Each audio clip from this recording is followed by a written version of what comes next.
D'abord, il faut dire que nous sommes venus présenter nos civilités à l'Excellence Monsieur le Ministre de la Jeunesse, Nouvelle Citoyenneté et Cohésion Nationale.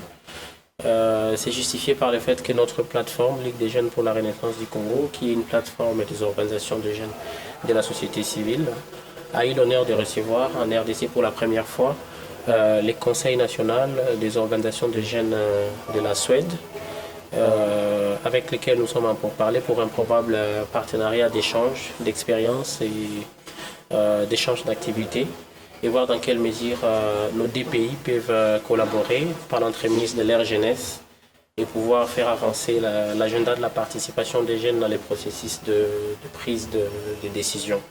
Il faut signaler que cette visite est facilitée par notre bailleur de fonds qui est l'ambassade de la Suède. Et donc, comme nous avançons plutôt vers la mise en œuvre d'un projet de collaboration entre nos deux organisations, c'est-à-dire l'IREC et LSU, on ne pouvait rien faire sans commencer par voir le responsable gouvernemental du secteur de la jeunesse, qui est le ministre qui nous a accordé cette audience aujourd'hui. Pour l'instant, ce serait anticipé d'annoncer les objectifs, mais au niveau global, c'est asseoir un partenariat entre la jeunesse congolaise et la jeunesse suédoise et voir d'un tel partenariat comment nos deux pays peuvent s'enrichir mutuellement. C'est que les jeunes Suédois peuvent gagner dans notre expérience, mais aussi c'est que les jeunes Congolais peuvent gagner comme opportunité au niveau de la Suède. Vous savez très bien que la Suède, c'est un pays qui est développé. Voilà, un pays qui est développé et qui a beaucoup d'avancées en matière de droits des jeunes. Ça tombe plutôt bien parce que là, on est à quelques heures de la célébration du 6e anniversaire de la résolution 2254 sur l'agenda Jeunes, Paix et Sécurité. Donc, on a tout intérêt à mettre à profit ces partenariats pour voir comment les jeunes peuvent de plus en plus participer au processus de prise de décision. Comme toujours, le ministre est resté très ouvert.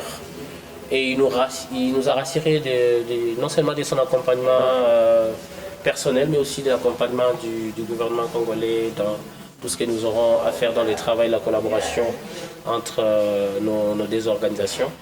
Il nous a rassuré que sa porte reste toujours ouverte et que dans les programmes du gouvernement, il est extrêmement important de garder l'attention sur les questions des jeunes, tel que cela ressort dans le programme politique du président de la République. Nous sommes très honorés d'avoir été invités ici, d'avoir pu rencontrer le ministre de la Jeunesse et nous sommes extrêmement ravis de pouvoir commencer un partenariat avec l'IREC, une organisation dont nous avons beaucoup à apprendre et ça va être un échange très enrichissant pour la jeunesse suédoise et pour la jeunesse congolaise.